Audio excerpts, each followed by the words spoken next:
কাকা, আমি আর পারছি না, আমাকে ছাড়ুন, খুব ব্যথা পাচ্ছি। বাবা বাড়িতে না থাকায় কাকা আমার সাথে যা করল, আপনার মেশিন দিয়ে পানি চলে আসবে। স্পর্শ ব্যাপারটা বড় অদ্ভুত, কখনো শরীর জ্বালায়, আবার কখনো মন ঝাড়খাড় করে দেয়।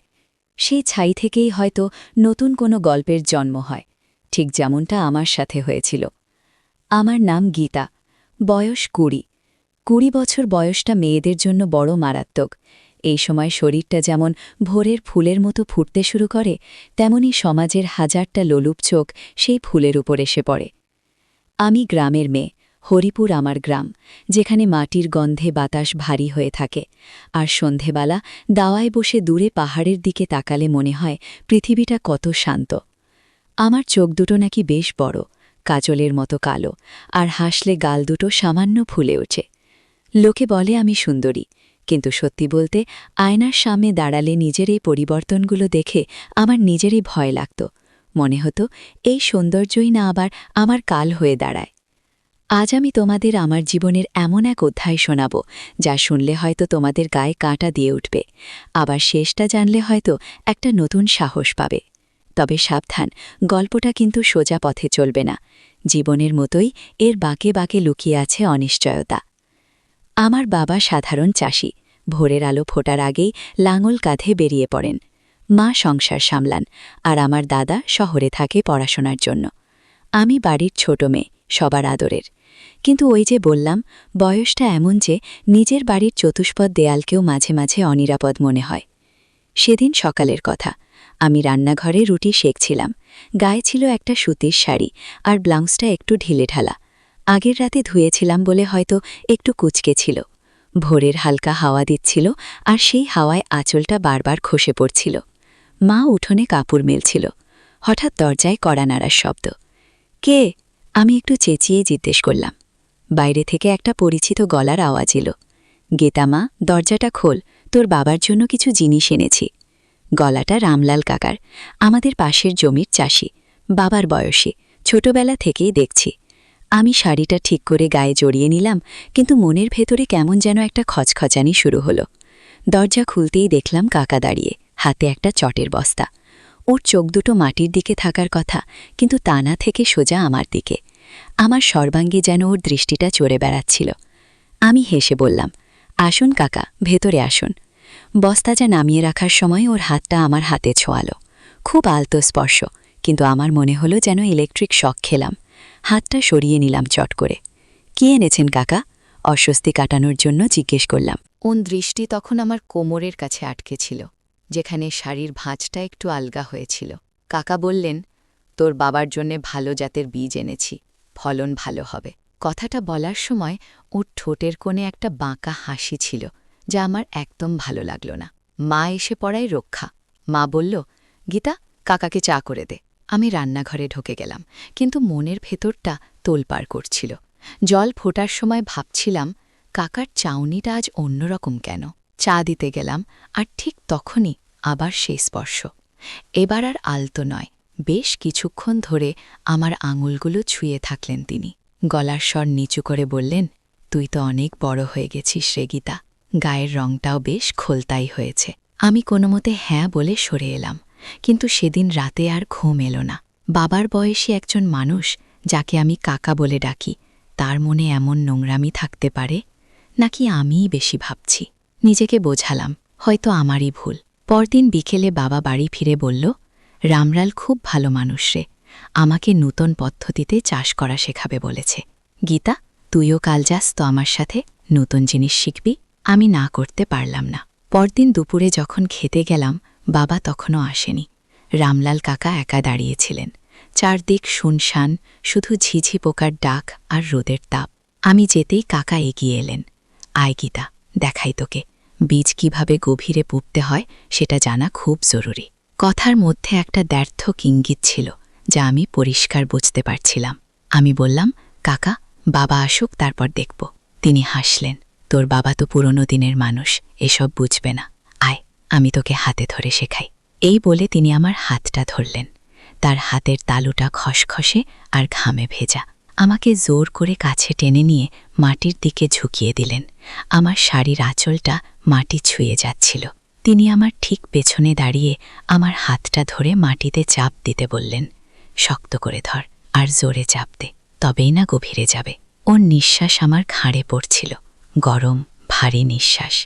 আমার গা গুলিয়ে উঠছিল, মনে হচ্ছিল এখনই চিৎকার করে ছুটে পালিয়ে যাই, কিন্তু পা দুটো যেন মাটিতে গেঁথে গেছে। ঠিক সেই মুহূর্তে বাবার ডাক শোনা গেল, রামলাল, কি করছো? কাকা ছিটকে সরে গেলেন, মুখে সেই কৃত্রিম হাসি ফুটিয়ে বললেন, কিছু না দাদা, মেয়েটাকে একটু কাজ শেখাচ্ছিলাম। আজকালকার মেয়েরা তো মাটির কাজ করতেই চায় না। বাবা সরল মানুষ, বিশ্বাস করে নিলেন। বললেন, বেশ তো, ভালোই তো। সেদিন বেঁচে গেলাম, কিন্তু আমি বুঝতে পারলাম বিপদ আমার পিছু ছাড়বে না। রাতে ডায়েরিতে লিখলাম সবটা, কিন্তু কাউকে বলার সাহস পেলাম না। কাকে বলবো? মা বাবা তো কাকাকে দেবতার মতো ভক্তি করে। কদিন পর আমাদের গ্রামে মেলা বসল। সেই মেলায় রামলাল কাকাকে দেখলাম বন্ধুদের সাথে আড্ডা মারতে। আমাকে দেখেই ইশারা করলেন। আমি না দেখার ভান করে চলে যাচ্ছিলাম, কিন্তু তিনি পথ আটকালেন। কি রে, চলে যাচ্ছিস যে? কাল একবার আমবাগানে আসিস, তোকে ভালো আম পেড়ে খাওয়াবো। আমি মাথা নিচু করে বললাম, না কাকা, আমার কাজ আছে। কাজ তো থাকবেই, কিন্তু যৌবন তো আর ধরে রাখা যায় না, তাকে উপভোগ করতে হয়, ফিসফিস করে বললেন তিনি। আমার কান গরম হয়ে গেল লজ্জায় আর ঘৃণায়। ভাগ্যক্রমে পরের দিনই আমার ছোট কাকা, মানে বাবার ছোট ভাই, শহর থেকে এলেন। তিনি শহরে চাকরি করেন, আধুনিক মানুষ। তিনি আসতেই বাড়ির পরিবেশটা একটু হালকা হলো। বিকেলে চা খেতে খেতে ছোট কাকা আমাকে লক্ষ্য করছিলেন। রাতে যখন সবাই ঘুমিয়ে ছোট কাকা আমার ঘরে এলেন। আমার ডায়েরিটা টেবিলের উপর খোলা ছিল, তিনি সেটা হাতে তুলে নিলেন। আমি ভয়ে সিটিয়ে গেলাম, কিন্তু তিনি রাগ করলেন না, গম্ভীর গলায় বললেন, গীতা, সব স্পর্শ স্নেহ বা আশীর্বাদের হয় না, কিছু স্পর্শের মধ্যে বিষ থাকে। রামলাল যা করছে সেটা মোটেই স্বাভাবিক নয়। আমি কেঁদে ফেললাম, কাকা, আমি কি করব? বাবাকে বললে তো বিশ্বাসই করবে না। ছোট কাকা আমার মাথায় হাত রাখলেন। তুই চিন্তা করিস না, শুধু সতর্ক থাকবি, একা কোথাও যাবি না ওর সাথে, আর নিজেকে দুর্বল ভাববি না, প্রতিবাদ করতে শিখতে হবে। ছোট কাকা চলে যাওয়ার সময় বলে গেলেন, চিঠি লিখিস, আর বিপদ বুঝলে সোজা পুলিশে খবর দিবি বা আমাকে জানাবি। কিন্তু শয়তানের নজর কি এত সহজে সরে? রামলাল কাকা সুযোগ খুঁজছিলেন। একদিন দুপুরে বাবা অসুস্থ হয়ে পড়লেন। মা বাবাকে নিয়ে ব্যস্ত, বাড়িতে আমি একা। হঠাৎ আকাশ কালো করে মেঘ করল, ঝমঝমিয়ে বৃষ্টি নামল। আমি জানলা বন্ধ করছিলাম, এমন সময় পেছনের দরজা দিয়ে কেউ ঢুকল। ভিজে জবুথুবু হয়ে রামলাল কাকা দাঁড়িয়ে। ওর চোখে তখন আর কোনো রাগঢাক নেই, শুধুই কামনার আগুন। কাকা, আপনি এখানে? আমি পিছিয়ে গেলাম। তিনি হাসলেন, একটা পৈশাচিক হাসি। তোর বাবা তো আজ বিছানায়, মাও ব্যস্ত। আজ তোকে কে বাঁচাবে গীতা? অনেক দিন ধরে তোকে নজরে রেখেছি, আর কত জ্বালাবি। তিনি এগিয়ে এলেন। আমি দৌড়ে পালাতে চাইলাম, কিন্তু তিনি আমার হাতটা খপ করে ধরে ফেললেন। হেঁচকা টানে আমাকে কাছে নিয়ে এলেন। বৃষ্টির শব্দের সাথে আমার হৃৎপিণ্ডের থকথক শব্দ মিশে একাকার হয়ে যাচ্ছিল। ছেড়ে দিন, আমি চিৎকার করব। আমি চেঁচিয়ে উঠলাম, কর না চিৎকার, এই বৃষ্টির আওয়াজে কার কানে যাবে তোর গলা? তিনি আমার শাড়ির আঁচলটা ধরে টান দিলেন। আমি সর্বশক্তি দিয়ে তাকে ধাক্কা দিলাম। তিনি টাল সামলাতে না পেরে মেঝের উপর পড়ে গেলেন। সেই সুযোগে আমি দরজার দিকে ছুটলাম, কিন্তু দরজা খোলার আগেই বাইরে থেকে কেউ একজন দড়াম করে দরজাটা খুলে ভেতরে ঢুকল। আমার দাদা, শহর থেকে হঠাৎ এসে পড়েছে সারপ্রাইজ দেবে বলে। দাদার পেছনে ওর দুই বন্ধু। দাদা দৃষ্টাটা দেখে মুহূর্তের মধ্যে সব বুঝে গেল, আমার বিধ্বস্ত অবস্থা আর রামলাল কাকার ওই শয়তানি চাউনি। দাদা বাঘের মতো গর্জন করে ঝাঁপিয়ে পড়ল কাকার উপর। তোর এত বড় সাহস, আমার বোনের গায়ে হাত দিস? দাদা আর ওর বন্ধুলা মিলে রামলাল কাকাকে এমন মার মারল যে তিনি হাত জোর করে মাটিতে গড়াগড়ি খেতে লাগলেন। গ্রামের লোকজনও আওয়াজ পেয়ে ছুটে এলো। বাবা অসুস্থ শরীর নিয়ে বেরিয়ে এলেন। সব শুনে বাবার পায়ের তলা থেকে মাটি সরে গেল। যে মানুষকে তিনি ভাই ভাবতেন, সেই মানুষটা তার মেয়ের সাথে এমন করতে পারে? সেদিন রাতেই গ্রামে সালিশি সভা বসল। রামলাল কাকা সবার সামনে নিজের দোষ স্বীকার করতে বাধ্য হলেন। তবে গল্পটা এখানেই শেষ হল না। জানা গেল রামলাল কাকার এক ধরনের মানসিক বিকার ছিল, যার জন্য তিনি অল্প বয়সী মেয়েদের প্রতি আসক্ত হয়ে পড়তেন। গ্রামের মোড়লরা তাকে গ্রাম ছাড়া করার নিদান দিলেন, কিন্তু বাবা বললেন, ওকে চিকিৎসা করানো দরকার। পাপকে ঘৃণা করো, পাপীকে নয়। রামলাল কাকাকে শহরে পাঠানো হলো চিকিৎসার জন্য। মাস 6 পর তিনি ফিরে এলেন, সম্পূর্ণ অন্য মানুষ। মাথা নিচু করে আমার সামনে দাঁড়িয়ে বললেন, মা, আমাকে ক্ষমা করে দিস, আমি পশুর মতো ব্যবহার করেছি।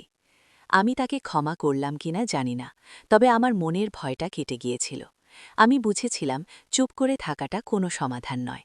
যদি আমি সেদিন ছোট কাকাকে বা দাদাকে না বলতাম, হয়তো আমার জীবনটা নষ্ট হয়ে যেত।